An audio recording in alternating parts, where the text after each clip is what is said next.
Danica Connors is back on the show today to talk about Winter Solstice and Yule. Danica is a practicing Wiccan and is my go-to for any questions revolving around the Wiccan holidays, Wiccan traditions, and Wiccan rituals. Recently, I had her on to talk about Samhain and how that tradition and holiday has impacted her life, impacts us, and how we celebrate that. So today we're taking a deep dive into Solstice and Yule, talking about how we can recognize this tradition, how we can utilize our rituals to help understand this tradition, and how a lot of the practices that we might practice in current holidays have been taken from some of these traditions. So lots of stuff to cover today. I'm really excited for Danica. Her knowledge and her excitement is just contagious, and I love and appreciate all these conversations. Hope you get something out of the show. We'll see you on the other side. But first, a message from our sponsor. Our healing journey can be difficult and might feel lonely at times. That's why I love sound baths. When we can get together in a community, we intrinsically support and feel supported by others. And that combined energy can help us go deeper into our own healing journeys. And all you have to do is just lay there for 1 hour and listen to beautiful healing sounds. I'm a sound healing practitioner, and I hold sound baths on a regular basis in the greater Seattle area. You can find my next sound baths on my website at adamrealhealing.com. That's Adam, A-D-A-M, Real, R-I-E-H-L, Healing, H-E-A-L-I-N-G.com. adamrealhealing.com. Your healing is worth your time. And now an uninterrupted podcast with Danica Connors. All right, welcome back to the show. Today I'm joined again by my resident Wiccan specialist, Miss Danica Connors. Danica has been on the show multiple times now, and just a precursor, she will continue to be on the show multiple times. Danica has agreed to come on and talk about all of our Wiccan, pagan, kind of earthly holidays that we celebrate. So today we're going to talk about solstice, winter solstice, and Yule. But in the future, we'll have her back for the equinox, spring equinox, and future events as well. So just to really kind of get an understanding of how these holidays originated, and a lot of the ways that Christianity has taken some of the practices and modernized it in ways, but these original practices are still being practiced on a regular basis. And before, we usually do this at the end, but I'm just going to throw it out there now because Danica just told me about this. But for those interested in exploring Wiccan rituals and Wiccan traditions, Danica has an open circle in the Woodinville area. So if you're in the Washington area, it's in Woodinville, where they meet during the holidays to celebrate these rituals. Danica, you're the best. Thanks for coming back. Oh, thank you so much, Adam. I love being here. It's fun. Well, before we jump into what we're talking about today, do you want to talk about the open circle real quick? Because I think that's a great idea. Sure. So what happened was, and this tends to happen wherever I go. I have traveled a lot in my life because of my background in theater, right? Uh-huh. So I've moved and been and da-da-da.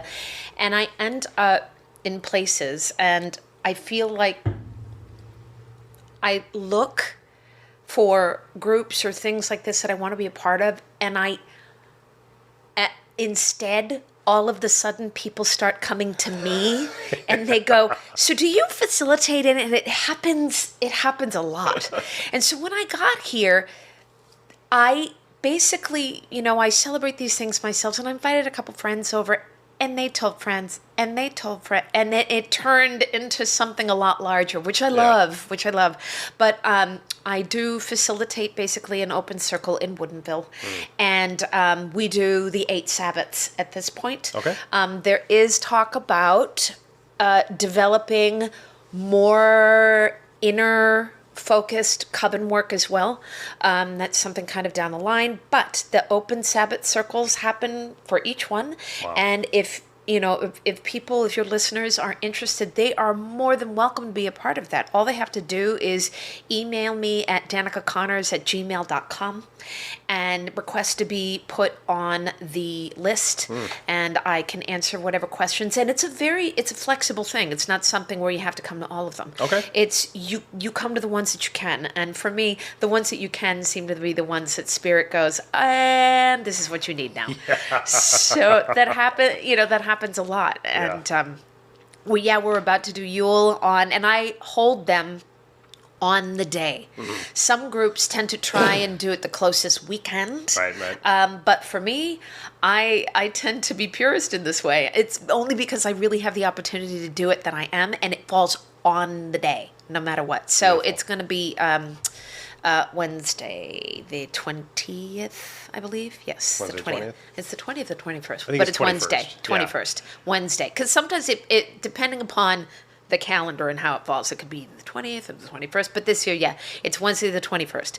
So, just reach out Beautiful. if you want to be a part of it. Nice. And Danica's contact info will be in the show notes also, so you can reach out to her through there or through myself, and I can connect you with Danica as well. Great. Social media, all the fun stuff. Cool. Okay, so before we hit record, I was trying to figure out how I was going to introduce Danica, and I used the word pagan. And Danica said, "Yeah, actually, you know what? Let's use the word Wiccan, right?" And so we had a great, good conversation about that, where Danica informed me as the difference between the two, which sparked another question, which we'll get to in a second. So, for our listeners out there, can you kind of just give us a rough understanding of the difference between pagan and Wiccan, and why one is maybe more correct in some terms than other terms? Mm-hmm. Well, the word pagan it's more like a term that says of the earth, people who are of the earth. Or in reality, it was more of a Roman term when all of a sudden Christianity started shifting at that time, and where you would define those who are not Christian, right? Of the earth. And pagan nowadays in the States tends to be a very umbrella term for those who are celebrating earth-based spirituality type religions, energetics, constructs that tend to be a little bit more in the European edge background historically, because the term pagan doesn't include Native American. It doesn't include Australian Aboriginal. So a lot of the indigenous cultures. Right. The indigenous cultures, that's not that. It was really originally for the areas that Rome had under their belt for a very long time. So European styles. Yeah. Okay. So, those who are druids are pagan. Okay. Those who are, let's see, heathen, they follow more of the Norse pantheon, pagan, that type of thing. Wiccans are also pagan. So it's a very big old umbrella term. Okay. But we start to split off on different definitions, like between witch and witchcraft. So, witchcraft and paganism, and Wicca. Okay. So, Wicca is something that involves paganism, but also definitely follows the divine, God and goddess, throughout the seasons. Okay. Witchcraft or witches are those who basically do energetic work, spell work. Okay. The witches were our herbalists way back when. Right. The witches are that common trait person who works with energy. Nowadays, you tend to have a combination between both of witches and Wiccans. They tend to be in the same place, but not everybody. Okay. That's why a witch can be a Wiccan, a Wiccan can be a witch. Some, they don't have to be at the same time.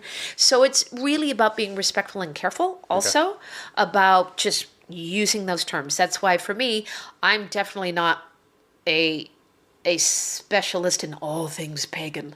That is a massively large category.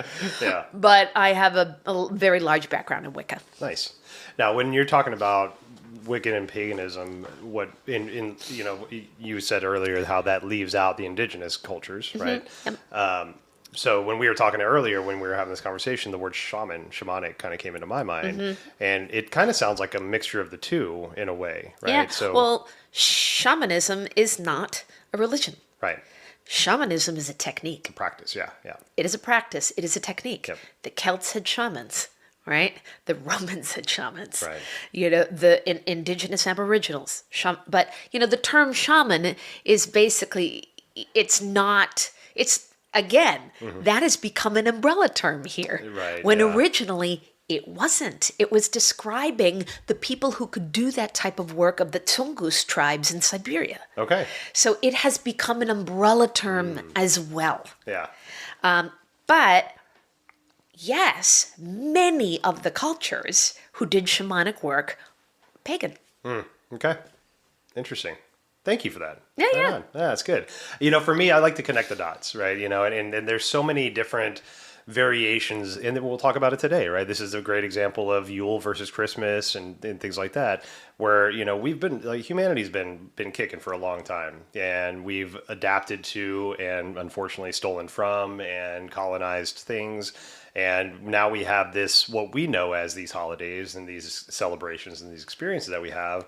But it's so good to know for me, to know the origins of, and not to like place blame and be like, oh, that's right, those fucking Christians, but it's just, it's knowledge to do with as you wish. And a lot of times, like, the more we know about our past, the less we'll recreate that past, right? When we learn from our past, we can move forward in the future with more knowledge. So that's why I like to know that stuff. So thank you for that. Mm-hmm. So our mission today is to talk about Winter Solstice and Yule, and how those holidays have been embraced by different cultures, how they've expanded, how they're being celebrated now, how some cultures and some religions have taken from these two holidays, or actually one holiday that kind of encompasses both, right? And how they're being practiced. So. Solstice and Yule. So for me, winter solstice is something that I've been practicing for a while. Most of the solstices and the equinoxes, I've adopted to and started to make rituals around, intention settings, things like that. But with the exception of knowing the word Yule from just popular culture, seeing the Yule log every Christmas when we turn on the TV and hit the Yule log channel. Or having that fun, delicious dessert that looks like a giant ho-ho, the Yule log, the chocolatey Yule log. So that's basically my extent of the knowledge of Yule. So let's start. Where do you want to start? So the winter solstice technically is a time of the year. Okay. All of the other celebrations and festivals are how they are experiencing the time of the year. So Yule is one of the ways that the Norse experienced and celebrated the time of the year. Okay. For instance, Kwanzaa. Kwanzaa in Africa. Same time of year. It's a fire festival celebrating the sun gods. Okay. Yeah? Yeah. Let's see, who else? Egypt. Egypt at this time celebrated their sun god Ra. Right. The big one, Yeah. Rome, celebrated Mithras, Okay. right? Their sun god. And the Saturnalia happened at that. By the way, Mithras, he was born to a virgin in a little manger. So right. we, right there, believe me, throughout this entire talk, we're going to see how certain things moved from different cultures into what we know now. Because out of all of the 8 Sabbats in the Wiccan Wheel of the Year, this one has been really brought deeply with so many of the customs into Christianity. So it is very much a part of our world. And even, when you back up and you think about this, Mithras, if we start looking astrologically, was the sun god of the Taurian age. Okay. The one who came right after him was Jesus, who was the sun god of the Piscean age. Okay. Right? So it was only around 270-ish, 278 CE, that the Christian church decided to say that Jesus was born around this time. Okay. All right. Okay? So there was a choice. Nobody knows when he was born. Right. Right? But there was a conscious choice to go, it makes sense to do it right here. Because we're trying to, bring over other people to this religion. Okay. But outside of that, Jesus was the sun god of the Piscean age. Wow. I don't think I knew that, actually. Yeah, the way, whether it's a goddess or a god, Okay. that is reborn, the light is reborn in the midst of the most vulnerable, dark moment. Multiple cultures have done this. Wow. It is almost like a gibbon. It's an archetype. It is a deep, deep archetype in the human psyche. Yeah. So it's not, when we look at this time of year, we've moved into our deepest darkness. So if Samhain brought us face to face with death, right? It is between Samhain and now and Yule that we're doing our grieving. We're still in it. We're in the dark. We are in the place of going, will the light ever come back? And for anybody who has truly, truly grieved, it's like you will never smile again. Right. You will never see the sun again. You will never know. And that's what this time is about. And so we step in, for me, in my celebration of this, it's not just about, hey, light a candle, here we go, yay, yay, inception, off we go. Right. For me, it's about you've got to go through the dark and complete your grieving before you find your hope. Wow. So one of the things that I like about this time of the year, what I do in my work is, and a lot of groups do this, during ritual, you shut off all the lights. Okay. Everything goes dark. You shut off the heat, you shut off the light, and you do work in the dark. Okay. Because there is a whole other set of power when the light comes back on. Yeah. When you do that, This so that let me just draw a correlation to that with me real quick. So that darkness and that internal kind of going in resonates a lot with me.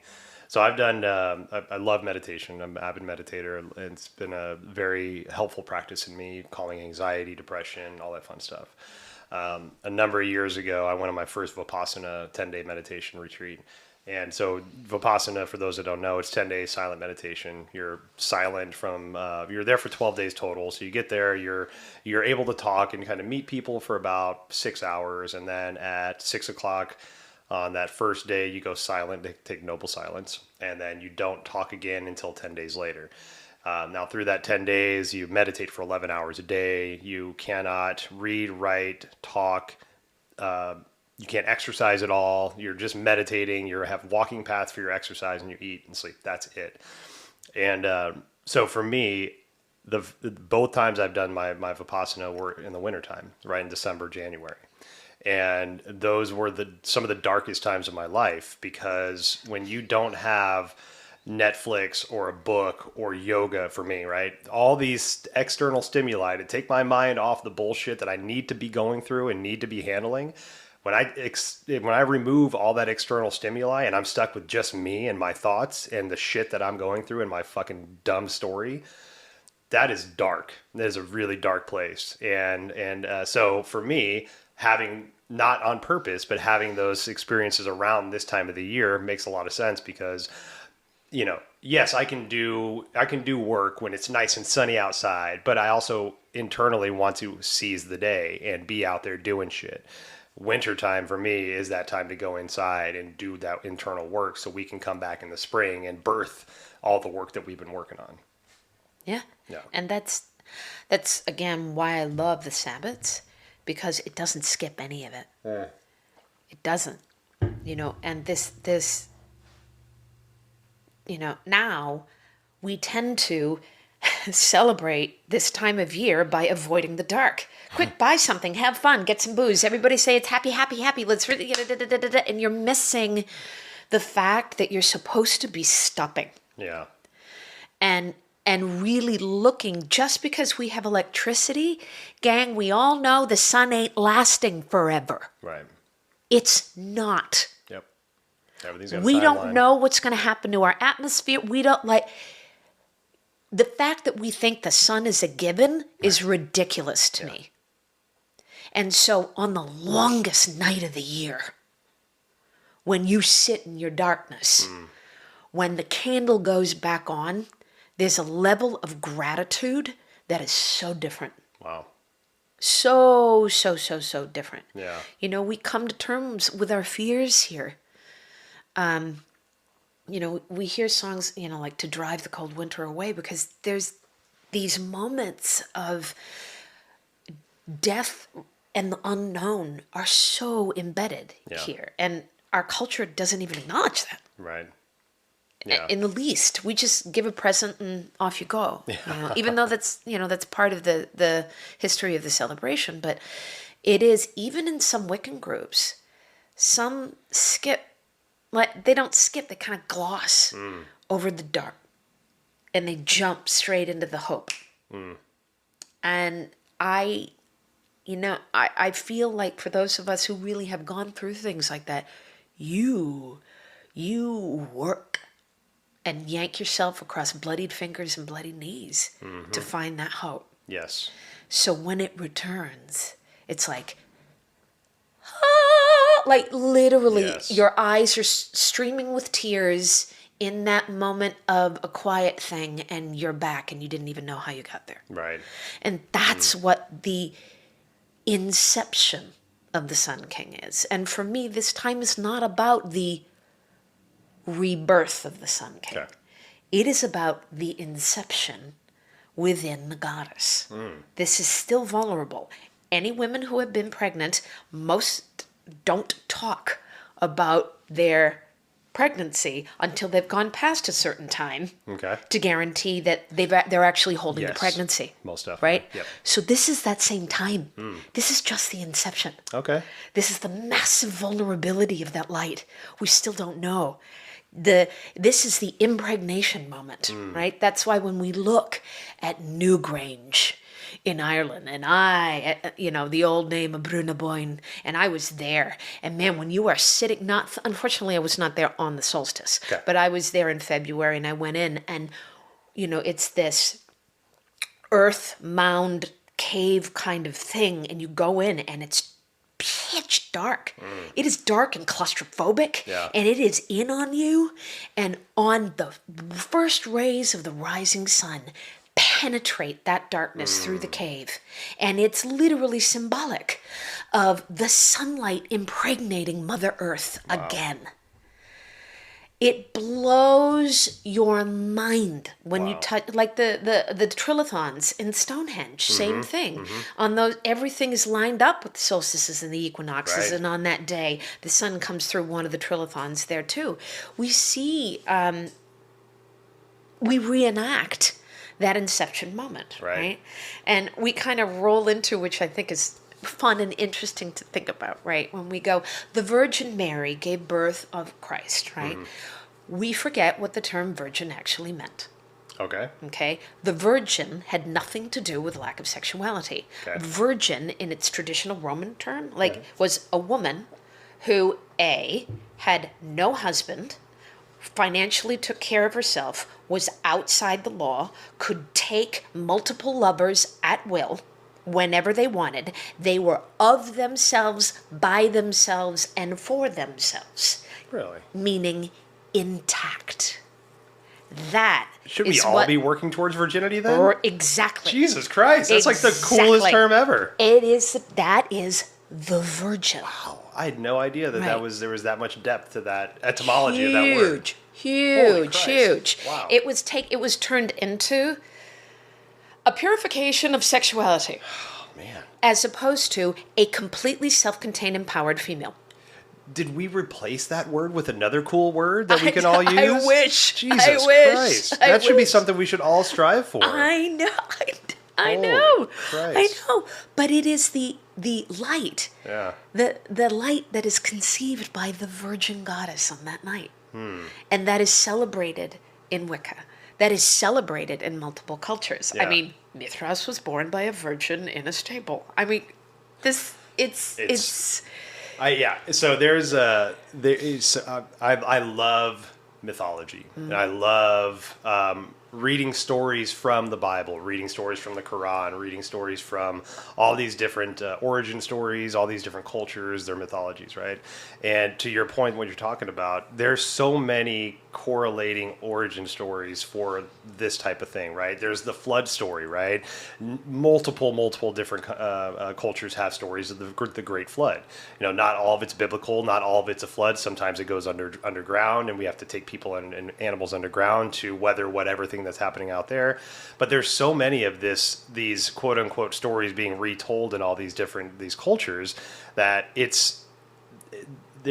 like just to think that there's not a correlation or some kind of like connection between that. You know, it baffles me the more I learn about this. And so there's a Netflix documentary I'm watching right now, a docuseries called Ancient Apocalypse.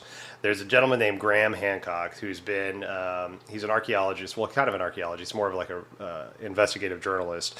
And his goal is to prove that humanity is older than archaeologists say that they are.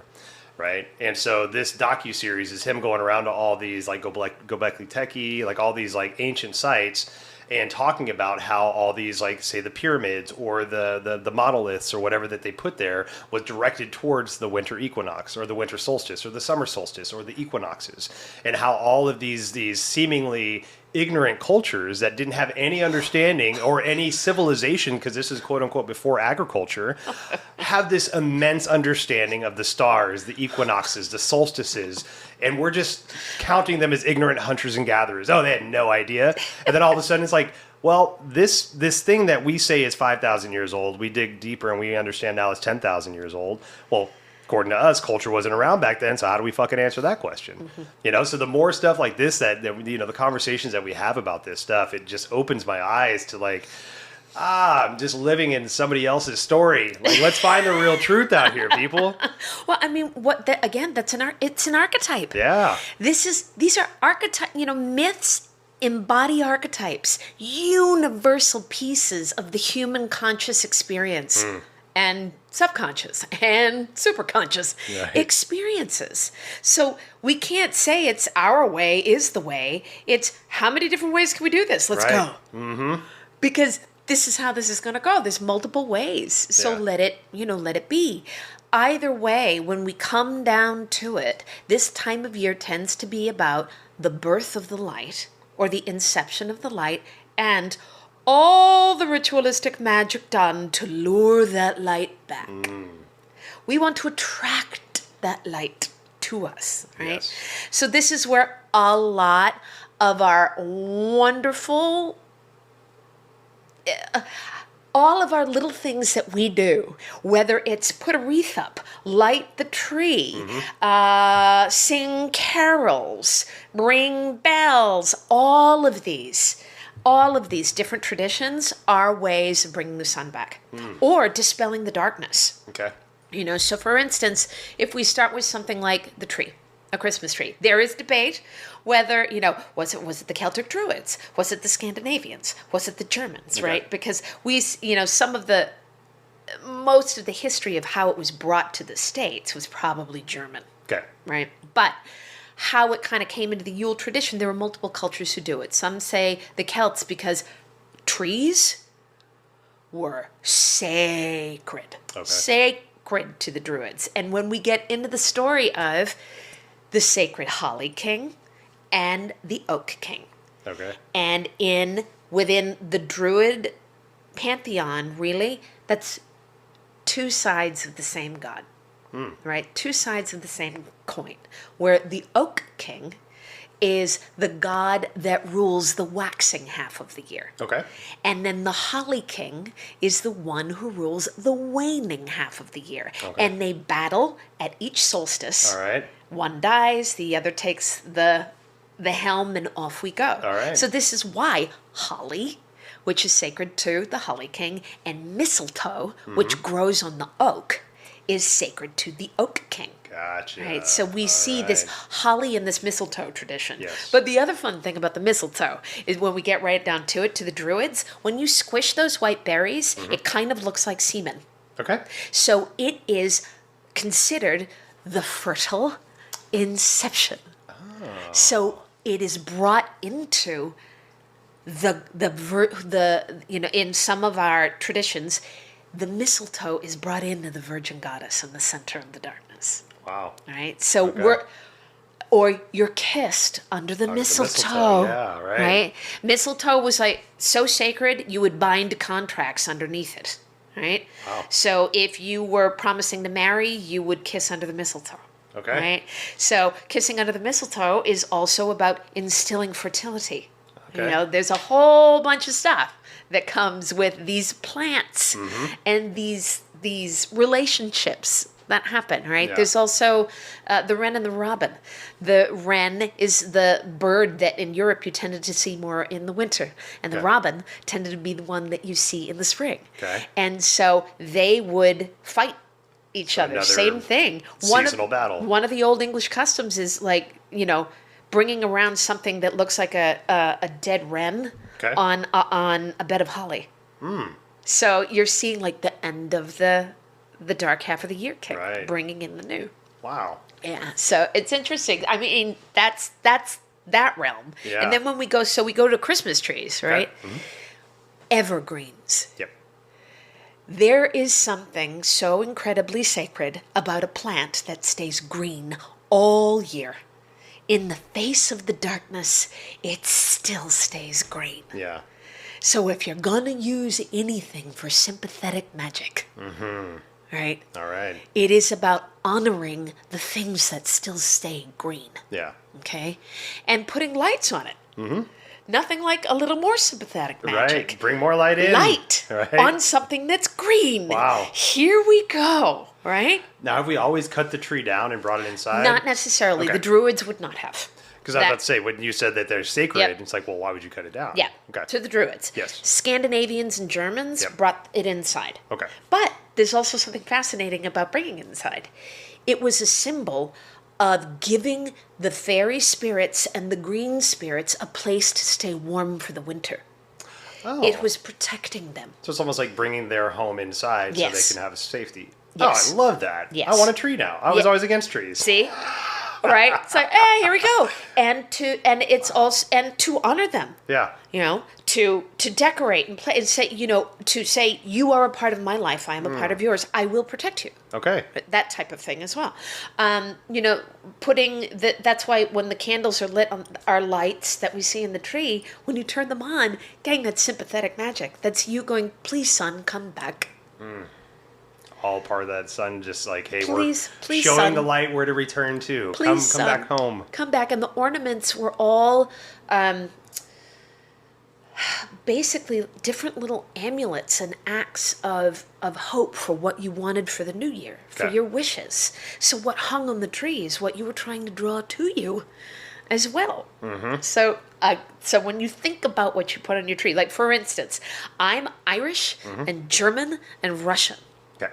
Okay, one of the pieces, or technically Polish. The reason why I just said Russian is my grandmother. The locale that we came from is now Poland, but it was a space in the Carpathian Mountain regions that, depending upon who ran through it next, it was something else. Gotcha. And it was Russia when my great-great-grandmother was there. Okay. And so if I say Poland, my grandmother's hands would come slamming down onto the table, and she would say, "You're not Polish, you're Russian." I'm like, okay. All right. But the German piece, which was my grandfather on my mother's side, the feasts at the winter solstice had pickles, Okay. sour pickles. I don't know if I'm sure many of your listeners know the little, the pickle for the ornament on the tree. Yeah, totally. That's where that comes from. Okay. Because if you found the pickle, you got extra gifts. Oh, wow. Right? Okay. So, especially if you're German, Huh. if you hang that pickle on your tree, gang, that is a pagan, that is like a Interesting. knockoff of a pagan celebratory moment of the winter solstice. Yeah. So believe me, Huh. my pickle goes on my tree Damn every straight. year. I love my little pickle ornament. Now, quick question with that. So my fiance Monica is part Jewish and loves to practice Jewish holidays, and she has a tradition on New Year's Eve where she eats sauerkraut at midnight, and it's supposed to help with financial success throughout the year. I love it. Is there a correlation between the sourness of that? Maybe. Maybe. Okay. I don't know that one. Okay. And what I love also Thinking of is so there's certain correlations between, which is interesting. At the Saturnalia in Rome, they would bathe in gold coins. Oh, like Scrooge McDuck style? Almost, yeah. Absolutely. Scrooge McDuck. Backstroking through the same. Exactly. You know what? I would imagine that's pretty much how that happened back then. You could just see a little Pope hat. Yeah. Through a sea of gold coins, just backstroking with his little Pope hat on. That's going to be in my head for a while. Thank you for that. I appreciate it. I'm so happy. I'm thrilled. But the gold coins represented the sun. Okay. Yeah. When you bathed with it, you were imbuing yourself with the sun, right? And in the tradition of Hanukkah, you give gelt, Hanukkah gelt, Right. which used to be gold coin. Right, It's the same. And now it's the gold chocolate Yes. coins. Yeah, totally. So, but it's same thing. You're invoking the sun. Wow. 12 for now, that whole 12 night thing, right? 12th night, whether we've got, a Christian thing, how many days of Hanukkah, not, it's slightly different, but we're talking multiple cultures spent multiple days doing this, Yeah, right? yeah. The Norse were big 12 dayers. The Celts were big 12 dayers with this, that type of thing. So it was never just one day. It was a whole 12 days of Christmas. It's 12 days of Yule. Because it went down, January 5th or something? Is usually January when it goes? 6th. 6th, okay, Yeah. okay. Yeah. So we see that didn't come out of nowhere. We have longer pagan traditions that kind of took this process from one to the other, and we still do it. Yeah. Wreaths that you see decorated on the door, that's very, very Norse. Okay. Right there. The Yule, the term Yule means wheel. I forget the actual Norse word phrase, but it means that this time of year was considered the turning of the wheel. Okay. Right, where they would stay up. I think it was. They would stay up all night awaiting the rebirth of their sun goddess Freya. Okay. On this All one. right. So another sun goddess, another sun deity So of we've sorts. had these sun deities, doing the same thing, and I think it was, I believe it was Scandinavian, where they would make a giant. And this happened in the Celts, Scandinavia, depending upon which time of the year or whatever, people would make big giant wheels, set them on fire, and roll them down hills. Sweet. Right? Wow. So, way to turn the year. Yeah. With a little bit of sun. A little bit of sun. Here we little go. And fiery wreath. at the time when they would do human sacrifice, right? It used to be, they would create, which they think was probably a knockoff of a literal, right? But they'd put a human figure in the center of that sun wheel, and off they go. Yeah. So Wow. we humans have always been certain. We've done some things. We've done some things. We've definitely done some things, right? But even, it's, to me, I tend to also look at it as we all are going to be the sacrifice eventually to this planet, you know? Yeah. And if you want to go down that road literally, your body is going to be that at some point. So for me, putting a human form in the center of that is like, gang, at the same time, you too are going to be a part of what this is, what this sacrifice is going to become. Yeah. And, no, we don't want to go slit some live thing's throat and, put it in the center and off you go. But it is, the symbolism is very powerful. Yep. Is very powerful to take a look at. And I think that's a lot of what human sacrifice used to represent, right? There was a lot of like powerful magic or, sacrifices that were made for the gods of the agriculture, the gods of the sky, and all these things.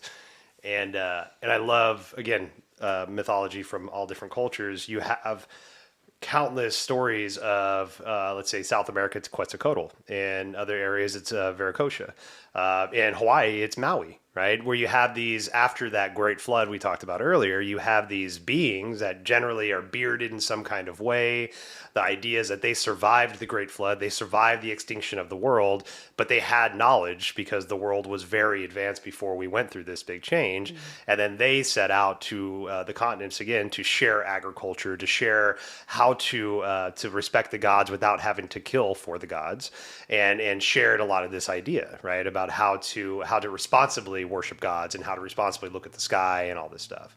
Mm-hmm. So I love those ideas of like how we used to do this one thing and then we've kind of adapted to this new thing, and like everything is an adaptation in a way. Mm-hmm.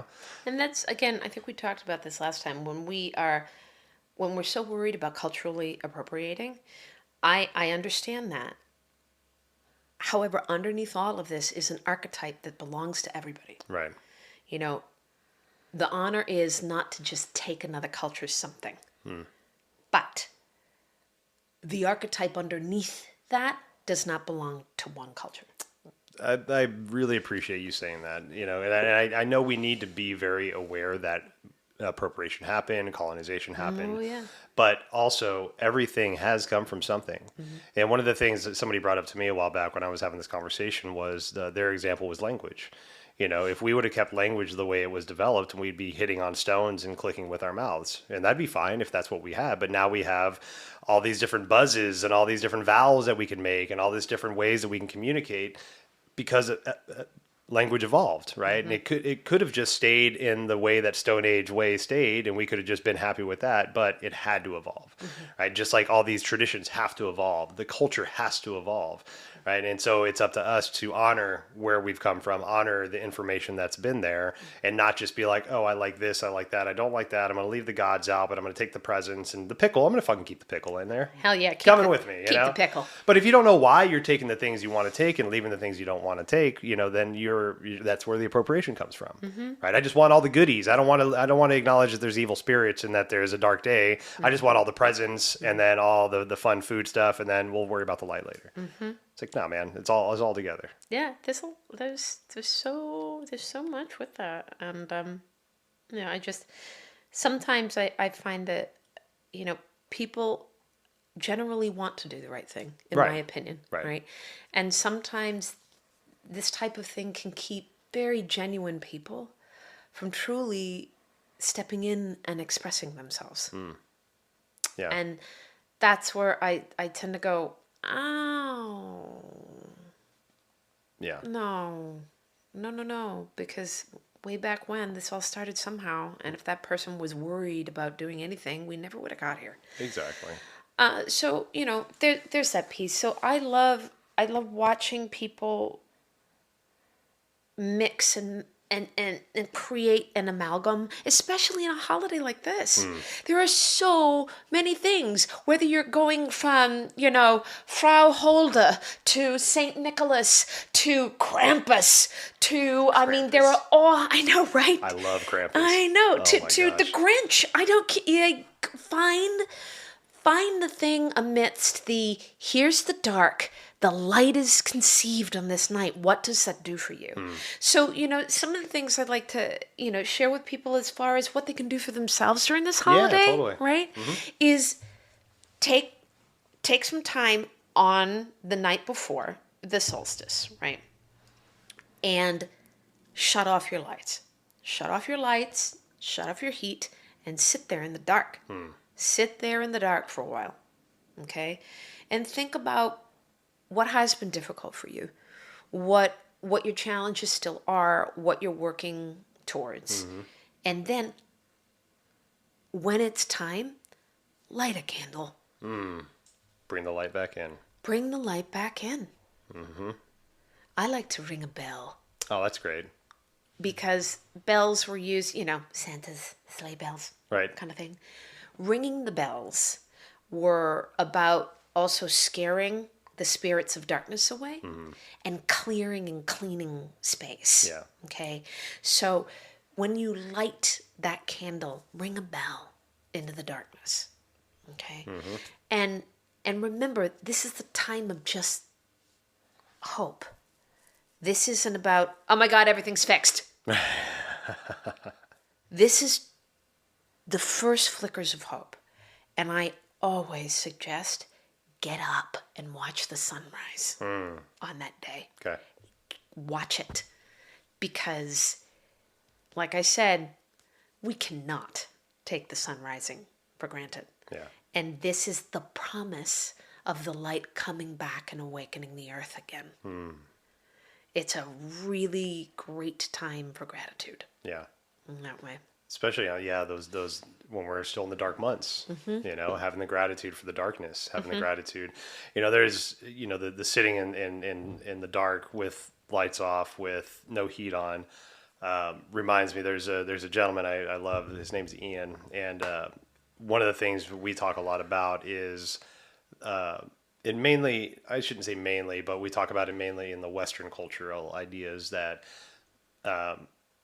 humans have a hard time sitting with sensations, right?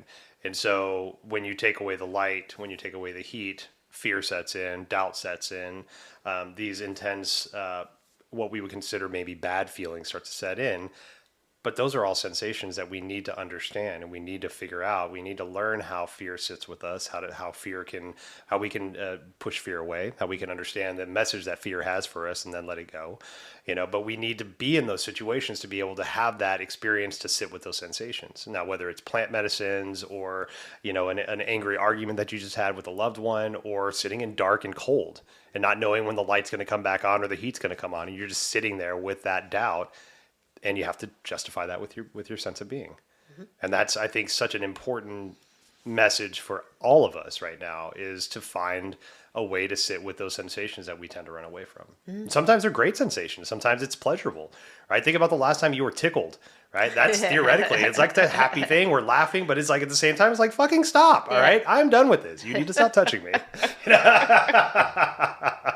Exactly.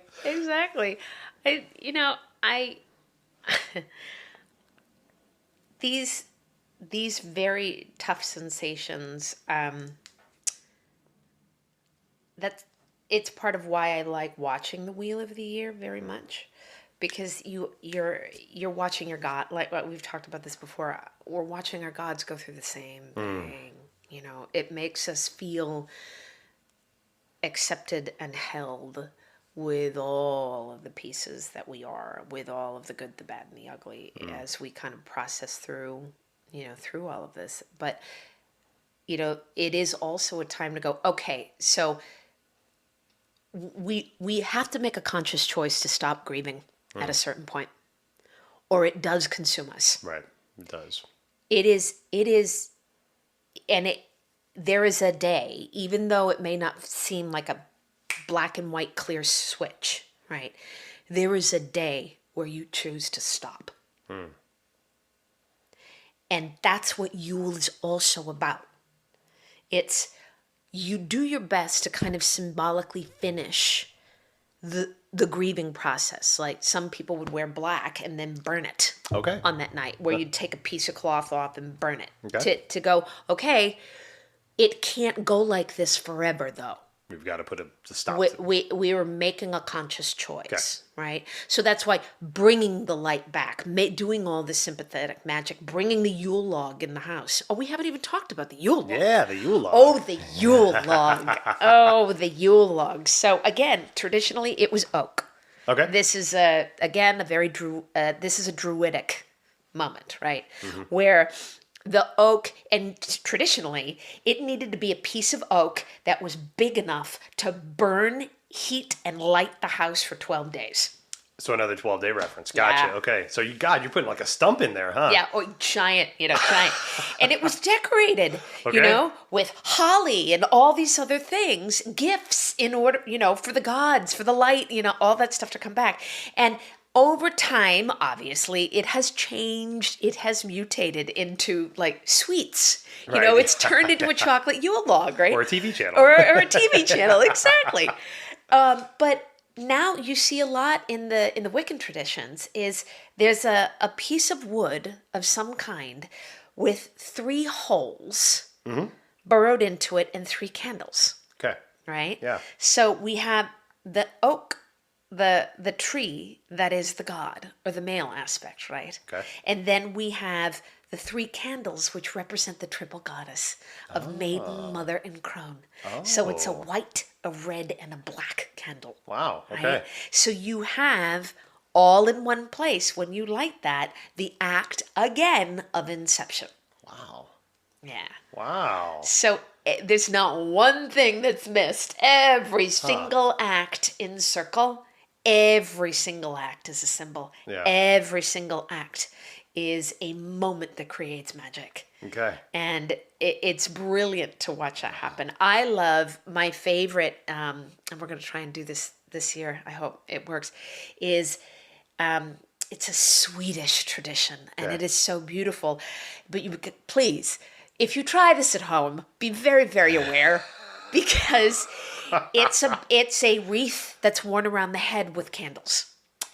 I know. I can Yeah. visualize that in Yeah. my head. Yes. So I think it was, and now it's like St. Lucia's Day or something like that. But it is the Virgin walking into the circle and the light and the greenery conceived. Oh, you man. know, on the person who's representing that for that ritual. Yeah. To walk. And how many of us, one of my favorite,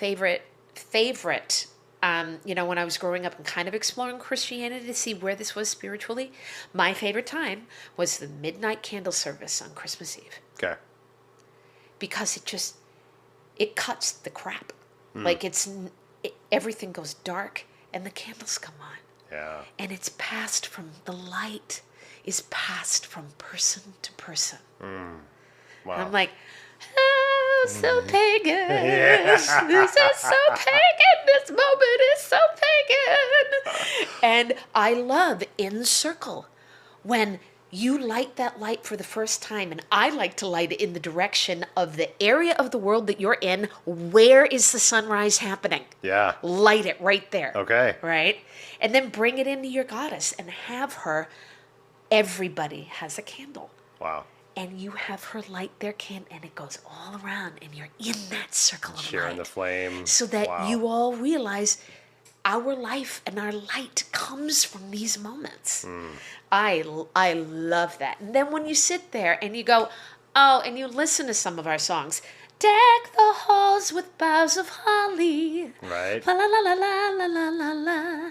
You know, Uh-huh. 'tis the season to, and it's like Yuletide treasure and da da da, and off you go. Yep. You know, the holly and the ivy, Yeah. all of that. Yeah. We're talking old, Wow. old pagan customs, pagan songs, Yeah. right? And this poem, and they don't know how old it is or who wrote it, but Okay. it's this four little, and it sounds exactly like, one of our witchycraft spell tags, right? Okay. But as you put the Yule log in, they'd say, may the log burn, may the wheel turn, may the evil spurn, may the light return. Oh, all Really right. old, lovely. That's beautiful, Right? yeah. Use that, gang. Yeah. When after the dark comes, and you turn your light or your heat or that candle back on, there's your little moment. Yeah. Right. Wow. There's that beautiful intention. moment to hold on to as you walk into the cold. Yeah. When you were mentioning the Swedish wreath candles, there's a movie from the 90s called The Ref. And it has there's no spirituality to it. There's no Wiccan, pagan, anything like that. But there's a scene in that movie, and it's a Dennis Leary movie. It's pretty funny, from the 90s.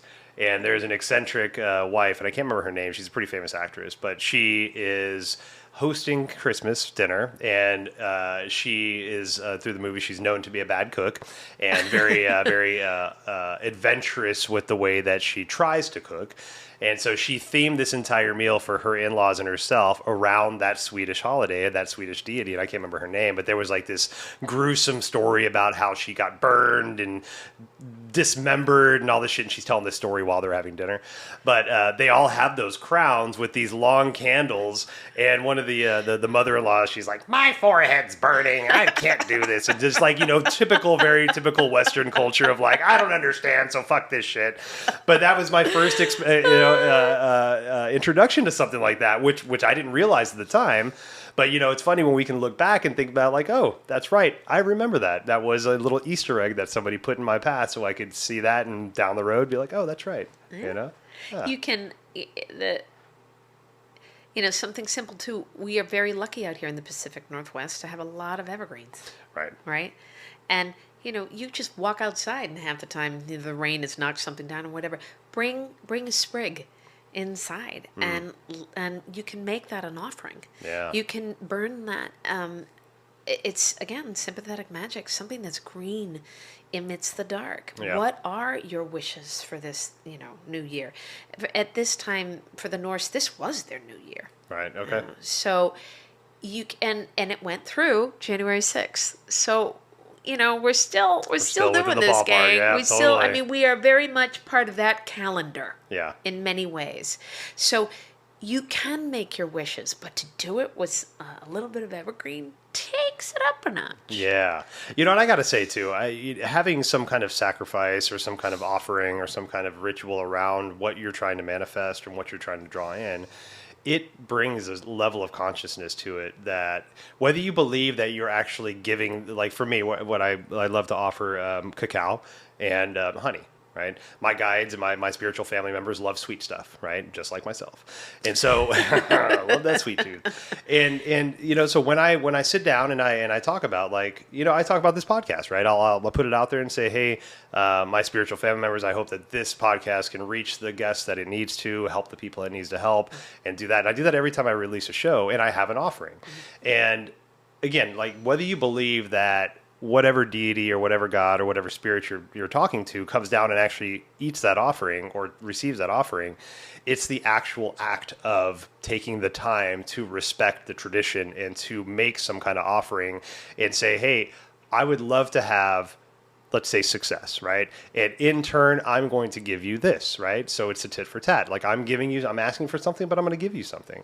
And when we can do that, like, it changes everything for me. Like, it brings me more to a present moment. It brings me more to an understanding of clarity of what I'm really asking for, and gives me an opportunity to just to be with that, right? Instead of this flippant thing like, oh, I hope somebody listens to my podcast tomorrow. You know, it's like, okay, no, but let's put something behind that, right? Yeah. Let's make an offering. Let's make a sacrifice. And a sacrifice doesn't mean like a human sacrifice, but if I have an entire plate of food, I'm going to take part of that plate away and put it on another plate and put that outside. And that is my sacrifice. I'm sacrificing my nourishment to give it to this goddess, deity, and that so that they can see that and be like, look at that Adam guy. Good for him. We're going to give him some things, make him happy, and we're going to be right behind him, you know? And I love that. Oh, yeah. I mean, hey, that's for, you know, with the Saturnalia around this time, believe me, the sacrifices abounded in the Roman times. Yeah. So it is, there's something very powerful about being willing to give up in order to gain. Right. Well, that was the basis for a lot of spiritual leaders back. Take the Mahabharata, for example. Like ascetics, yeah. Was that? Ascetics, yeah. Exactly, right? You know, so you have the Mahabharata, the Bhagavad Gita was taken from the Mahabharata. And one of the things they talk about in that time frame, which is technically like close to 600,000 years ago, I think, when that story was taking place, is that you have all these kings, these righteous people that are beyond wealthy, like vast amounts of wealth, elephants and all kinds of shit, right? But they also constantly talk about how they give ungodly amounts of wealth away to the rishis, to the ascetics, to the villagers, to everybody, because one, they know they can't spend it all, but they also know that this is how we keep people happy, healthy. They feel involved. They feel part of it. We're not just up here on our thrones with all the gems and the golds being like, yes, peasants, do your thing.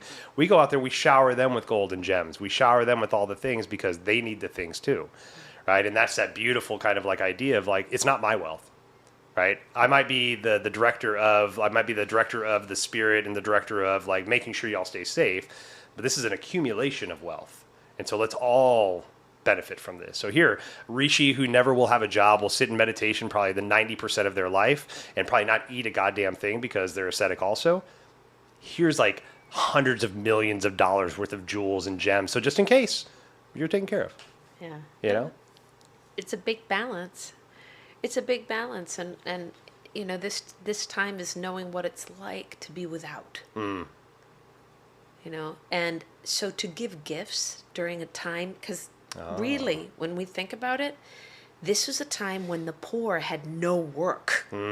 Like, very little work. So the whole mumming would be, you know, they would dress up and tell stories and sing songs and go to home to home to home, and especially to the wealthy home, and you gave.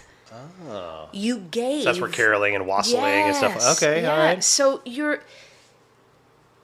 think about it in the dark. And in the time of less, and in the time of like just going within, to give is a sacrifice. Right. Wow. And so it may give us a little something different to think about instead of just filling stockings and seeing how much money we can give back into the capital, whatever it may be. it's knowing that we have to dig deep to do it. Right. And that is an act of trust and honor and sacrifice that the light will return. Right.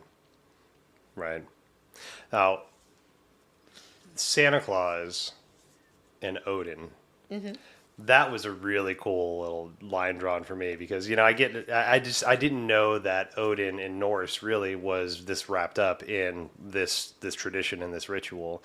And the more I started reading about how the Allfather, Odin, and Father of Christmas, I'm like, oh God damn it. Like it's right there. Yeah, right. yeah. And so, so Norse, right? So this is Norse, right? And that's where Odin comes from. Odin is Allfather. So there's that. So was Odin like the deliverer of the presents? Was Odin like the kind of like the bringer of that kind of idea, like Santa Claus is now, or how was that kind of? Well, it depends. I mean, because Freya brought presents, Odin brought presents. I mean, there's a Okay. whole bunch of kind of in there. I mean, we can look at Santa Claus. We can look at Saint Nicholas. We Right. can look at all of these things. We can look at Frau Holda, and then Baba Yaga. Oh, Baba Yaga. I don't know if I've heard that one. Baba Yaga on her broom, flying through the night on the solstice, handing out presents. Yeah. So there's so Baba Yaga. many that would do things like this. Yeah. But then we get the very visual, like we tend to see this commonality, which I think may be where our very traditional version of what we think Jesus looks like comes from. Okay. Right? We have multiple cultures who we had this bearded figure, like, white beard or long bearded old man in robes and things like this that was more like Father Winter. Okay. As we know it. Multiple cultures in that way did that. So, when it rolled over into Roman traditions, believe me, because Zeus looked just like that. We have so many gods that looked like that, that it makes sense that it kind of crossed over in here. But when we look at, the different Norse traditions, the Scandinavian traditions, things like that, all of a sudden we have ones with like red and green caps and sprigs of mistletoe and all these things that have just shifted into color and light and gifts and song and all these things. I mean, we could sit here for hours talking about the history of all of the versions of what Santa Claus or Kris Kringle or Santa Claus or Odin are. But for me, they all kind of, I'm like, wow. Again, it just rolls right on back to, this is an archetype. This is like, we want to give, we have this need to want to give to the poor this time of year. Okay. Because when we don't have, just like you were talking about, when we have, it's about giving because there may be a time when you don't. This is all about connecting the circle at this time of year and how you give hope as well as receive it. Yeah, and that's a tough one, especially in a capitalistic culture. To wrap your head around that in a giving way. Wow. With so another one that I thought was really interesting was the wrapped up in the Odin and Saint Nicholas and Father Christmas was the cookies, right? So leaving porridge and butter out for the house elves. See, I didn't know that one. Yeah. Which culture is that one? That is let's see if I wrote it down. I didn't write it down, so I'll have to look into that. I bet you. I mean, there's tons like this because you would leave out all the time, year round, for your house spirits and your ancestors, and depending upon where you are, for just to make sure the ones that are taking care of your house are great, that the trickster ones are not screwing around. There are all these food offerings. There are tons of food offerings that are left out all of the time. Yeah. But if you're bringing a tree in and inviting a whole heck ton of sprites and fairies and all these things into your house, wise idea to keep everybody appeased. Right. Yes, because they can be very mischievous. Yes. Yes, and again, like no knowledge is power for me, right? And I guess not knowledge is power. Now knowledge helps me understand things. I think it's in Norway, and it might, if not Norway, it's a country kind of adjacent to or around that. But part of their common practices on a government level, let's say that they're going to put a new highway in.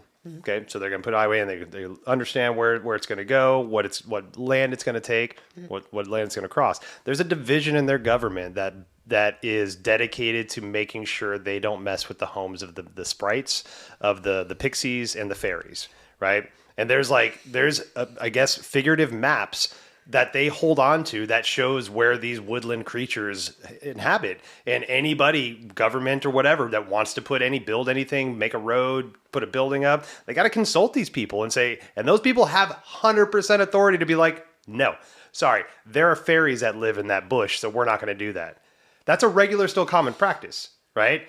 I fucking love that, right? That shows us that we really, and another example, I think it's either Ireland or Scotland, and I apologize for, there's definitely a difference between the two. I can't remember which one, but their national animal is a unicorn, right? That's their national animal, is a unicorn, right? Is that figurative? I'm not familiar with that. Yeah. I don't know that one at all. I do know that in Scotland. I've been told many stories of builders trying to take down like hawthorn trees in Ireland. It's like, oh, absolutely not. Yeah, that's a really, really, really bad idea. Really it's bad idea. It's in Scotland. Scotland, Really? the national animal is a unicorn. Is a unicorn, right? And so, like, these are these areas of the world that have much more richer history than us, that have been practicing different cultures for a very, very long time, and to me, there's got to be some truth into this stuff, right? There's, they didn't just all of a sudden be like, hey, you know what? We're going to fucking make a unicorn our national animal. Never been a unicorn our entire life. We just got to put a horn on a horse and call it a unicorn, and there we go.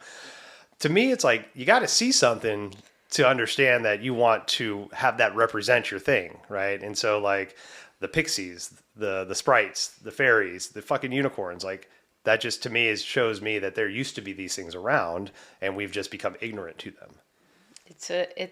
And when you go down that road, fairies are very different in those cultures. Yes. That's a whole nother world and a whole nother... Yeah, they're not the cute, whole Tinkerbell experience. fairies over here. No. Your children were taken. You'd fall asleep and never come back. There's all kinds of stuff with that. It's more towards Grimm's fairy tale than the rest. But that's why, leave your milk and cookies out. Yeah, appease them. Yeah. Make them happy. Leave your milk and cookies out, would you? It's a wise idea. Oh my gosh. So we've covered a lot today. Yes. So if we could make it like this little prepackaged, little palatable thing for our guests, for our listeners. So, celebrating solstice and Yule, what are, I know we've gone through it already, but just package it up. What is a way that our listeners can celebrate this in a honorable way, that maybe they can dip a toe into this new ritual? Okay. So what are some things they can do? Yeah. So like I had mentioned before, for me, I think what's great is take some time to think about what your own personal dark has been. Okay. In order to embody that and be that, you, on the night before, right? Like the 20th, shut everything off for like an hour or two. Get cold. Sit in your house, no lights, no heat. And they used to fast at this point. Yeah. So, like, nothing. And be in that dark for a bit and see what comes up for yourself. Okay? Yeah. And then light your candle. Light your candle. Ring your bell. And take a moment for the gratitude of the sun being conceived.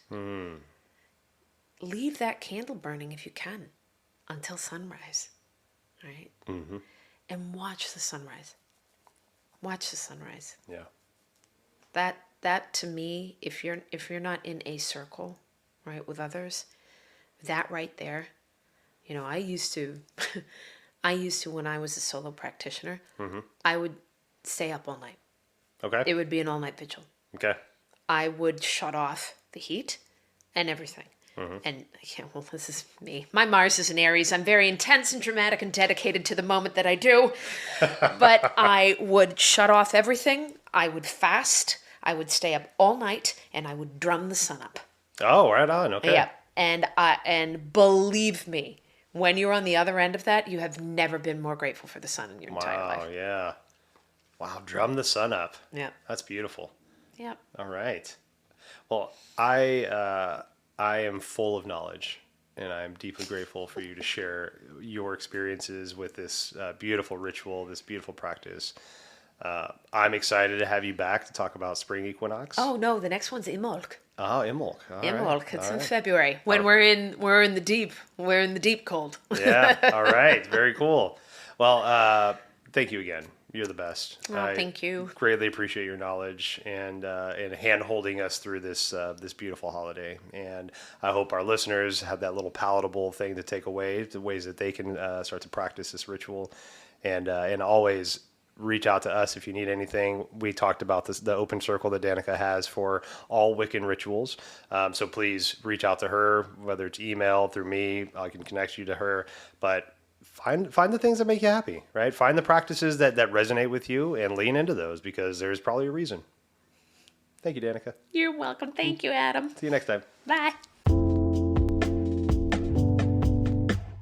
Thank you so much for joining Danica and I. Please check out the show notes to get Danica's email so you can join her open circle. Also, reach out to myself if you have any questions or anything we can help with. Please like or subscribe to the show or share it with those you think would benefit. Obeisance and love. We'll see you next time.